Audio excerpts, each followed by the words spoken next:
Gas ಬರದ ಬೆಂಕಿಯಲ್ಲಿ ಹೋಟೆಲ್ಗಳು ಈಗ ನಲುಗಿ ಹೋಗಿದೆ. ಹೋಟೆಲ್ ಉದ್ಯಮ ನೆಲಕಚ್ಚಿದೆ.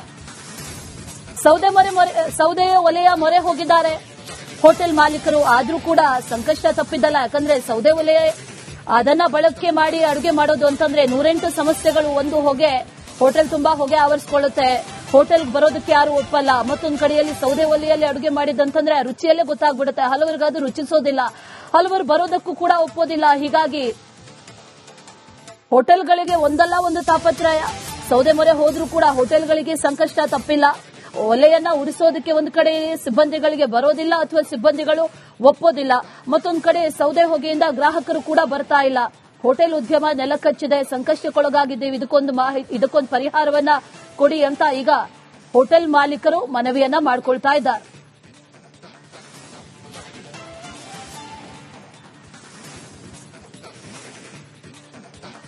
ರಾಜಧಾನಿ ಬೆಂಗಳೂರಿನಲ್ಲಿ ಕಮರ್ಷಿಯಲ್ ಸಿಲಿಂಡರ್ಗಳ ಸಮಸ್ಯೆ ಇನ್ನೂ ಕೂಡ ಹಾಗೆ ಇರುವಂತದ್ದು. ಹೋಟೆಲ್ಗಳಲ್ಲಿ ಇವತ್ತಿಗೂ ಸಿಲಿಂಡರ್ ಅನ್ನ ತಗೊಳ್ಳೋದಕ್ಕೆ ಪರದಾಟವನ್ನ ನಡೆಸ್ತಾ ಇದ್ದಾರೆ. ಸದ್ಯಕ್ಕೆ ನಾನೀಗ ಮಲ್ಲೇಶ್ವರಂನಲ್ಲಿರುವಂತಹ ಹಳ್ಳಿ ಮನೆಯಲ್ಲಿದ್ದೀನಿ. ಸೊ ಹಳ್ಳಿ ಮನೆಯಲ್ಲಿ ಸದ್ಯಕ್ಕೆ ಇದೀಗ ಮ್ಯಾಂಗೋ ಫೆಸ್ಟಿವಲ್ ನಡೀತಾ ಇದೆ. ಸಿಲಿಂಡರ್ ಸಿಗದಿರುವಂತಹ ಹಿನ್ನೆಲೆಯಲ್ಲಿ ಮೇನ್ ಕಿಚನ್ ಇಂದ ಅಡಿಗೆಗಳನ್ನ ತಯಾರಿಸಿಕೊಂಡು ಅಲ್ಲಿಂದ ತಂದು ಬಳಸುವಂತಹ ಪ್ರಯತ್ನವನ್ನ ಮಾಡ್ತಾ ಇದ್ದಾರೆ. ಪ್ರತಿ ವರ್ಷ ಮಾವಿನ ಹಣ್ಣಿನ ಸೀಸನ್ ನಲ್ಲಿ ಈ ಒಂದು ಮೇಳವನ್ನ ಮಾಡ್ತಾರೆ. ಆದ್ರೆ ಈ ಬಾರಿ ಇಲ್ಲಿರುವಂತಹ ಕಿಚನ್ ನಲ್ಲಿ ತಯಾರಿಸೋದಕ್ಕೆ ಸಾಧ್ಯ ಆಗದೆ ಮೇನ್ ಕಿಚನ್ ನಿಂದ ಐಟಂಗಳನ್ನ ತರಿಸಿ ಅದನ್ನ ವ್ಯವಸ್ಥೆಯನ್ನ ಮಾಡ್ಕೊಂಡಿರುವಂತದ್ದು. ಇನ್ನು ಯಾವ ರೀತಿಯ ಸಿಲಿಂಡರ್ ಸಮಸ್ಯೆ ಇದೆ ಇದ್ರ ಬಗ್ಗೆ ಮಾತಾಡೋದಕ್ಕೆ ನಮ್ ಜೊತೆ ಹೋಟೆಲ್ ನ ಮಾಲೀಕರಾದಂತಹ ರವೀಂದ್ರ ಅವರಿದ್ದಾರೆ. ಮಾತಾಡ್ಸ್ಕೊಂಡು ಹೋಗೋಣ. ಸರ್, ಸಿಲಿಂಡರ್ ಸಮಸ್ಯೆ ಒಂದ್ ಕಡೆ ಕೇಂದ್ರ ಸರ್ಕಾರ ಹೇಳ್ತು 50% ಕೊಡ್ತೀವಿ ಅಂತ, ರಾಜ್ಯ ಸರ್ಕಾರದವರು ಕೂಡ ಕೊಡ್ತೀವಿ ಅಂತ. ಇನ್ ರಿಯಾಲಿಟಿ ಎಷ್ಟಿದೆ ಸರ್? ಸಮಸ್ಯೆ ನೀಗಿದ್ಯಾ ಹೇಗೆ ಅಂತ?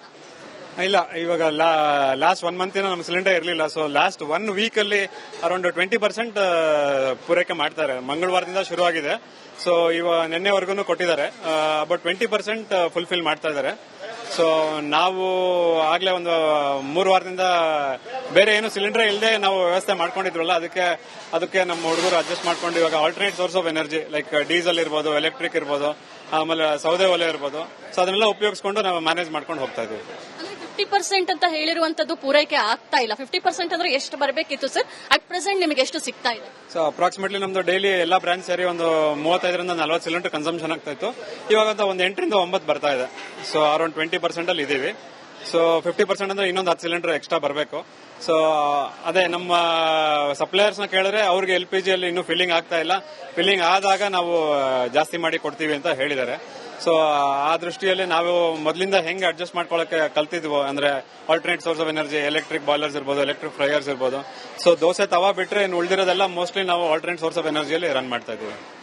ಮೈನ್ ಕಿಚನ್ ಇಂದ ಫುಡ್ ಅನ್ನ ತರಿಸಿ ಇಲ್ಲಿ ಕೊಡುವಂತಹ ವ್ಯವಸ್ಥೆಗಳನ್ನು ಮಾಡ್ಕೊಂಡಿದ್ದೀರಾ? ಕಳೆದ ಸತಿನೂ ಇದೇ ತರ ಇತ್ತ ಸರ್, ಅಥವಾ ಈ ವರ್ಷ ರೀತಿಯ ಪರ್ಯಾಯ ವ್ಯವಸ್ಥೆ ಮಾಡ್ಕೊಂಡು? ಅಂದ್ರೆ ನಮ್ದು ಸೆಂಟ್ರಲ್ ಕಿಚನ್ ತುಂಬಾ ಸಪೋರ್ಟ್ ಮಾಡುತ್ತೆ. ಬಟ್ ರೆಗ್ಯುಲರ್ ಆಗೂ ಮಾಡ್ತೀವಿ. ಬಟ್ ಈ ಸತಿ ಒಂದ್ ಸ್ವಲ್ಪ ಏನ್ ಮಾಡಿದೀವಿ, ಆದಷ್ಟು ಗ್ಯಾಸ್ ಅನ್ನ ಇಲ್ಲಿ ಯೂನಿಟ್ ಲೆವೆಲ್ ಅಲ್ಲಿ ಕಮ್ಮಿ ಉಪಯೋಗಿಸಿ ಸೆಂಟ್ರಲ್ ಕಿಚನ್ ಅಲ್ಲಿ ಬಲ್ಕ್ ಅಲ್ಲಿ ಮಾಡಿದಾಗ ನಮ್ ಸ್ವಲ್ಪ ಗ್ಯಾಸ್ ಉಪಯೋಗಿಸೋದು ಕಮ್ಮಿ ಆಗೋದು ದೃಷ್ಟಿಯಿಂದ ಅಲ್ಲಿ ಆಲ್ಟರ್ನೇಟ್ ಸೋರ್ಸ್ ಆಫ್ ಎನರ್ಜಿ ಇದೆ. ಡೀಸೆಲ್ ಬಾಯ್ಲರ್ ಆಗಿರ್ಬೋದು, ಎಲೆಕ್ಟ್ರಿಕ್ ಎಲ್ಲ ವ್ಯವಸ್ಥೆ ಇರೋದ್ರಿಂದ ಅಂದ್ರೆ ಇವಾಗ ಏನಾಗುತ್ತೆ, ರಿಟೇಲ್ ಯೂನಿಟ್ಸ್ ಅಲ್ಲಿ ನಮಗೆ ಹೆಚ್ಚಿನ ಎಲೆಕ್ಟ್ರಿಕ್ ಇದು ಇರಲ್ಲ. ಅದು ನಮ್ಮ ಸೆಂಟ್ರಲ್ ಕಿಚನ್ ಇಂಡಸ್ಟ್ರಿಯಲ್ ಏರಿಯಾದಲ್ಲಿ ಇರೋದ್ರಿಂದ ನಮ್ಮ ಎಲೆಕ್ಟ್ರಿಕ್ ಅಪ್ಲಯನ್ಸಸ್ ನ ಯೂಸ್ ಮಾಡೋದಕ್ಕೆ ಈಸಿ ಆಗುತ್ತೆ. ಈ ರಿಟೇಲ್ ಯೂನಿಟ್ಸ್ ಅಲ್ಲಿ ಎಲೆಕ್ಟ್ರಿಕ್ ಸ್ಯಾಂಕ್ಷನ್ ಲೋಡ್ ನಮ್ಗೆ ಅಷ್ಟೊಂದು ಇರೋದಿಲ್ಲ. ಸೊ ಅದಕ್ಕೆ ಯೂನಿಟ್ಸ್ ಅಲ್ಲಿ ಎಲೆಕ್ಟ್ರಿಕಲ್ ಅಪ್ಲಯನ್ಸಸ್ ಯೂಸ್ ಮಾಡೋಕೆ ಕಷ್ಟ. ಸೊ ಅದರಿಂದ ಸೆಂಟ್ರಲ್ ಕಿಚನ್ ಇಂದ ತಗೊಳ್ತಾ ಇದೀವಿ. ಹೊರಗಡೆ ಒಂದು ಪರ್ಯಾಯ ವ್ಯವಸ್ಥೆಗೆ ನೀವು ಸೌದೆದು ಒಂದು ಸ್ಟವ್ ಇಟ್ಟಿದ್ದೀರಾ, ಅದು ಉಪಯೋಗ ಆಗ್ತಿದೆಯಾ ಸರ್, ಅಥವಾ ಅದರಲ್ಲಿ ಏನಾದ್ರೂ ಸಮಸ್ಯೆಗಳಿದೆಯಾ? ಸೌದೆ ಒಲೆ ಅಂದ್ರೆ ನಾವು ಸೌದೆ ಒಲೆನೆಲ್ಲ ಮಾಡ್ಕೊಂಡು ಮೊದಲು ಹಳೆಗಾಲದಲ್ಲಿ ಮಾಡ್ತಾ ಇದ್ವಿ. ಈಗ ಅದನ್ನ ದಾಟಿ ಬಂದಿದ್ದೀವಿ. ಸೊ ಅನಿವಾರ್ಯ ಪರಿಸ್ಥಿತಿಯಲ್ಲಿ ಮಾಡಿದೀವಿ. ಈಗಲೂ ಬೇಕಂದ್ರೆ ಮಾಡಬೇಕಾಗತ್ತೆ. ಗ್ಯಾಸ್ ಬರಲಿಲ್ಲ ಅಂದ್ರೆ ಇವಾಗ 20% ಬರ್ತಾ ಇರೋದ್ರಿಂದ ಸ್ವಲ್ಪ ಸಿಲಿಂಡರ್ ಶಿಫ್ಟ್ ಆಗಿದ್ದೀವಿ. ಅದ್ರಲ್ಲಿ ಏನ್ ತೊಂದರೆ ಅಂದ್ರೆ ತುಂಬಾ ಹೊಗೆ ಬರುತ್ತೆ. ಇನಿಷಿಯಲಿ ಫೈರ್ ಆಗಿದ್ದ ಮುಂಚೆ ಹೊಗೆ ಬರುತ್ತೆ. ಸೊ ಅಲ್ಲಿ ಗ್ರಾಹಕರಿಗೆ ತೊಂದರೆ, ಅಲ್ಲಿ ಕೆಲಸ ಮಾಡ್ತಾ ಇರೋಕೆ ಸ್ವಲ್ಪ ತೊಂದರೆ. ಆ ಹೀಟ್ ರೆಗ್ಯುಲೇಟ್ ಮಾಡೋಕ್ಕಾಗಲ್ಲ. ಸೊ ಪ್ರಾಡಕ್ಟ್ಸ್ ಕನ್ಸಿಸ್ಟೆನ್ಸಿ ಇರೋದಿಲ್ಲ. ಸೊ ಆದ್ರೆ ಏನ್ ಮಾಡೋದು, ಅನಿವಾರ್ಯ ಪರಿಸ್ಥಿತಿಯಲ್ಲಿ ಉಪಯೋಗಿಸಲೇಬೇಕಾಗೋದ್ರಿಂದ ಆ ವ್ಯವಸ್ಥೆನ ನಾವು ಇನ್ನೂ ತೆಗ್ದಿಲ್ಲ. ಈ ಸಿಚುವೇಶನ್ ನೋಡಿಕೊಂಡು ಬೇಕಾಗಬಹುದು ಅನ್ನೋ ದೃಷ್ಟಿಯಿಂದ ಹಂಗೆ ಇಟ್ಕೊಂಡಿದ್ದೀವಿ. Thank you. ರವೀಂದ್ರ ಅವರ ಮಾತು. ಅಂದ್ರೆ ಪರ್ಯಾಯ ವ್ಯವಸ್ಥೆಗಳನ್ನ ಮಾಡೋ ಮೂಲಕ ಹೋಟೆಲ್ ಅನ್ನ ರನ್ ಮಾಡ್ತಾ ಇದೀವಿ. ಕೇಂದ್ರ ಸರ್ಕಾರ, ರಾಜ್ಯ ಸರ್ಕಾರ ಹೇಳಿರುವಂತಹ 50% ಸಿಲಿಂಡರ್ಗಳಲ್ಲಿ ನಮಗೆ ಸಿಗ್ತಾ ಇರುವಂತದ್ದು ಕೇವಲ 20% ಅನ್ನೋ ಒಂದು ವಿಚಾರವನ್ನ ಕೂಡ ಅವರು ಪ್ರಸ್ತಾಪ ಮಾಡಿರುವಂತದ್ದು. ಕ್ಯಾಮರಾ ಪರ್ಸನ್ ಮಂಜುನಾಥ್ ಜೊತೆ ದೀಪ್ತಿ ತೋಳ್ಪಡಿ, ರಿಪಬ್ಲಿಕ್ ಕನ್ನಡ, ಬೆಂಗಳೂರು. ಗ್ಯಾಸ್ ಬರದ ಬೆಂಕಿಯಲ್ಲಿ ಹೋಟೆಲ್ಗಳು ಈಗ ನಲುಗಿ ಹೋಗಿದೆ. ಹೋಟೆಲ್ ಉದ್ಯಮ ನೆಲಕಚ್ಚಿದೆ.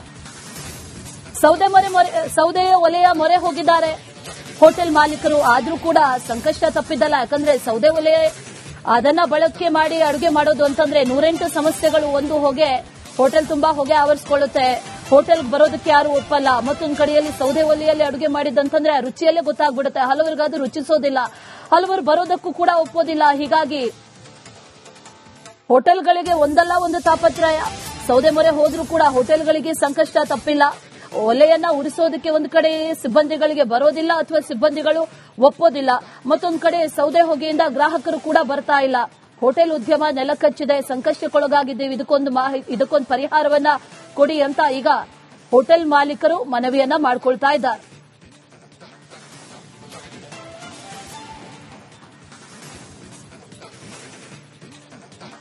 ರಾಜಧಾನಿ ಬೆಂಗಳೂರಿನಲ್ಲಿ ಕಮರ್ಷಿಯಲ್ ಸಿಲಿಂಡರ್ಗಳ ಸಮಸ್ಯೆ ಇನ್ನೂ ಕೂಡ ಹಾಗೆ ಇರುವಂತದ್ದು. ಹೋಟೆಲ್ಗಳಲ್ಲಿ ಇವತ್ತಿಗೂ ಸಿಲಿಂಡರ್ ಅನ್ನ ತಗೊಳ್ಳೋದಕ್ಕೆ ಪರದಾಟವನ್ನ ನಡೆಸ್ತಾ ಇದ್ದಾರೆ. ಸದ್ಯಕ್ಕೆ ನಾನೀಗ ಮಲ್ಲೇಶ್ವರಂನಲ್ಲಿರುವಂತಹ ಹಳ್ಳಿ ಮನೆಯಲ್ಲಿದ್ದೀನಿ. ಸೊ ಹಳ್ಳಿ ಮನೆಯಲ್ಲಿ ಸದ್ಯಕ್ಕೆ ಇದೀಗ ಮ್ಯಾಂಗೋ ಫೆಸ್ಟಿವಲ್ ನಡೀತಾ ಇದೆ.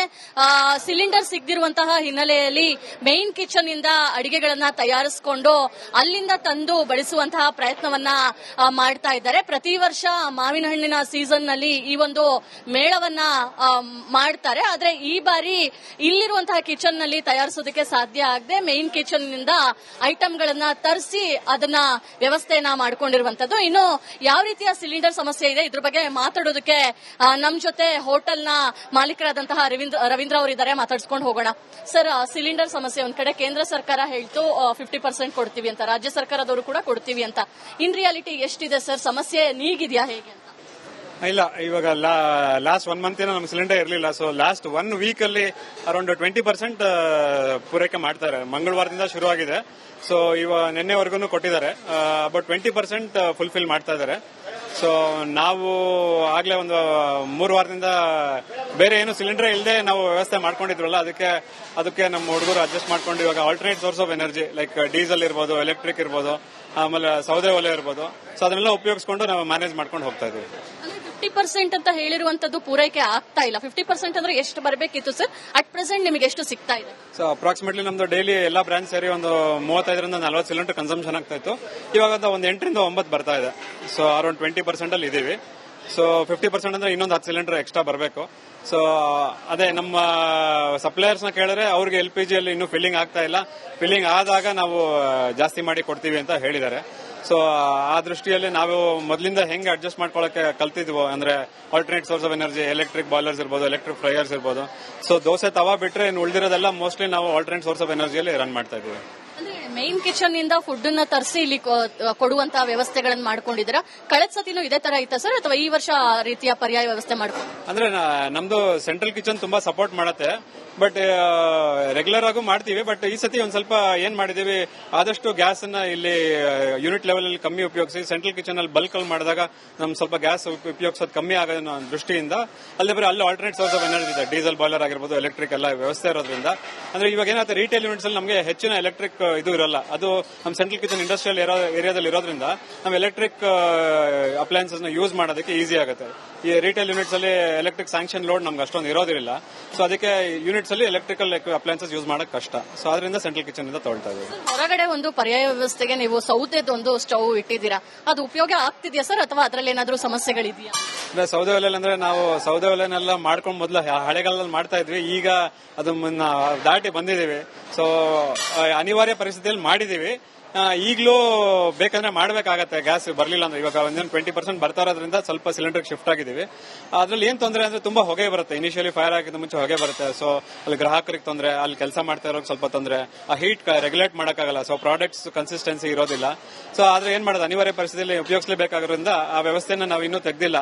ಈ ಸಿಚುವೇಶನ್ ನೋಡ್ಕೊಂಡು ಬೇಕಾಗಬಹುದು ಅನ್ನೋ ದೃಷ್ಟಿಯಿಂದ ಹಂಗೆ ಇಟ್ಕೊಂಡಿದ್ದೀವಿ. Thank you.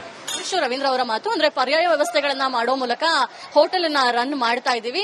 ಕೇಂದ್ರ ಸರ್ಕಾರ, ರಾಜ್ಯ ಸರ್ಕಾರ ಹೇಳಿರುವಂತಹ 50% ಸಿಲಿಂಡರ್ಗಳಲ್ಲಿ ನಮಗೆ ಸಿಗ್ತಾ ಇರುವಂತದ್ದು ಕೇವಲ 20% ಅನ್ನೋ ಒಂದು ವಿಚಾರವನ್ನ ಕೂಡ ಅವರು ಪ್ರಸ್ತಾಪ ಮಾಡಿರುವಂತದ್ದು. ಕ್ಯಾಮರಾ ಪರ್ಸನ್ ಮಂಜುನಾಥ್ ಜೊತೆ ದೀಪ್ತಿ ತೋಳ್ಪಡಿ, ರಿಪಬ್ಲಿಕ್ ಕನ್ನಡ, ಬೆಂಗಳೂರು.